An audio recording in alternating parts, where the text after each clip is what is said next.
मुझे कॉल आया था भाई फुकरा भाई का और लिटरली मुझे एक्यूज कर दिया गया भाई कॉल पे। मुझे एक्यूज किया गया भाई कॉल पे कि रचित भाई आपको पैसे दिए भाई किसी ने। तो आओ let's unmask the real face of the biggest bullies and hypocrite brothers of YouTube India, the Malhan brother.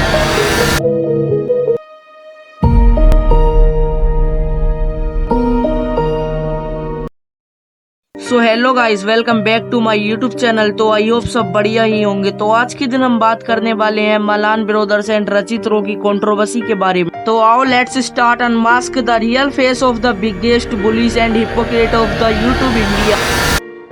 तो ये कंट्रोवर्सी स्टार्ट होती है उस स्ट्रीम से जहां पर रचित राव की लाइव स्ट्रीम में IIT बाबा आए थे। उस स्ट्रीम में रचित राव ने मल्हान ब्रदर्स का फोकस वाला ड्रिंक टेस्ट करवाया था। फुकरा इंसान मतलब उन लोगों ने अपना खुद का ब्रांड बनाया है फोकस, जो कि कल परसों ने लॉन्च किया था। ये सही नहीं है ना, ये ड्रिंक करना है सब। नहीं यहाँ उस ड्रिंक के बारे में IIT बाबा ने कुछ अच्छा रिएक्शन नहीं दिया, क्योंकि उन्होंने ये कहा कि ये हेल्थ के लिए अच्छी नहीं होती हैं वगैरह वगैरह। फिर रचित ने भी ये कहा कि टेस्ट तो अच्छी है ड्रिंक की, बट प्राइस थोड़ा ज्यादा है। लाइक उनकी एक बोतल 150 रुपए की आती है, जो कि इंडिया में जनरली इंडिया में जो ड्रिंक्स पॉपुलर है उनसे काफी ज्यादा प्राइस है इसका। बट इसके बाद जो हुआ वो काफी अजीब था। फुकरा इंसान ने डायरेक्टली रचित को कॉल कर कह दिया कि भाई आपको पैसे मिले हैं ये सब बोलने को, मेरे ब्रांड की बुराई करने के लिए, जो काफी एमेच्योर है। फिर उसके बाद रचित के चैनल पर एक लाइव स्ट्रीम आती है जिसमें उसने कुछ गेस्ट बुलाए थे, उनमें से एक मैक्सटन भी था। और उस स्ट्रीम में ये सारे के सारे ड्रिंक थे और ऐसे ही हंसी मजाक कर रहे थे।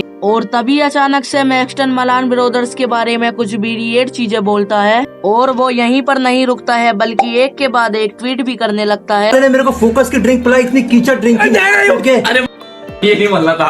क्यों नहीं बोला था? अरे साला फुकरा इंसान खुद नहीं पीता होगा ये फोकस साला। उसके इस हरकत करने के बाद रचित अपने पूरे के पूरे लाइव स्ट्रीम में मल्हान ब्रदर्स से अपोलॉजीज भी करता है। एक या दो बार नहीं बल्कि कई बार अपोलॉजी करता है। यहाँ तक कि रचित ने मैक्सटन के पैर भी छुए थे कि भाई शांत हो जा, मत कर ये सब।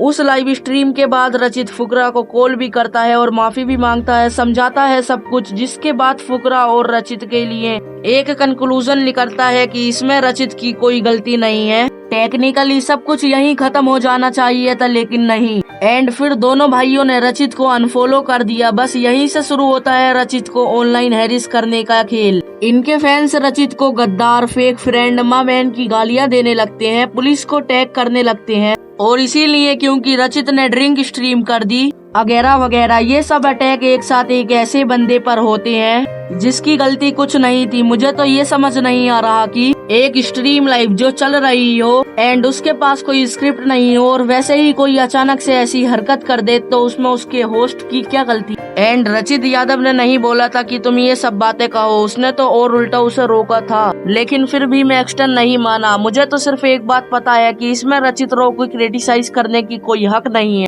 एंड दूसरी बात, ये सारी गलत बातें मैक्सटन ने की थी, इसमें रचित की क्या गलती। एंड रचित ने इस बारे में बात करने के लिए उसको अगली वीडियो में भी बुलाया, लेकिन मैक्सटन नहीं माना और ना ही वो कोई अपोलॉजी के लिए तैयार है, ना ही कोई जस्टिफिकेशन के लिए तैयार है।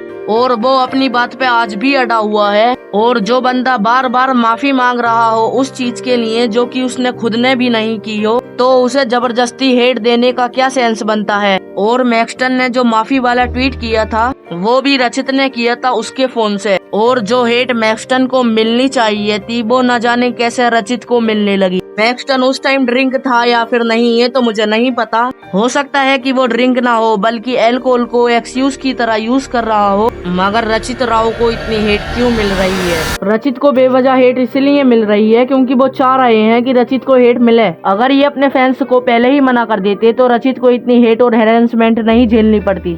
आप कितना ज्यादा ईगोइस्टिक हो सकते हो कि एक 20-22 साल के लोंडे को साइबर कुली करा रहे हो, वो भी एक कंटेंट क्रिएटर है। और यूट्यूब पे सबको अपना अपना ओपिनियन देने का हक है। एंड कुछ दिनों पहले लक्ष्य चौधरी ने इनके ऊपर एक वीडियो बना दी जिसमें इसने उन्हें हल्का सा कॉल आउट कर दिया और राजा ब्लॉग से कंपेयर कर दिया। बस महाराज की इतने में ही ईगो हट हो गई और लक्ष्य चौधरी को अनफॉलो कर दिया। और तो और उसे ये कह के रिप्लाई दिया कि फैमिली में कोई न्यू मेंबर आए तो उसे नहीं दिखाएं। अरे मेरे भाई, आप अपने भाई की वीडियो खुद नहीं देखते क्या?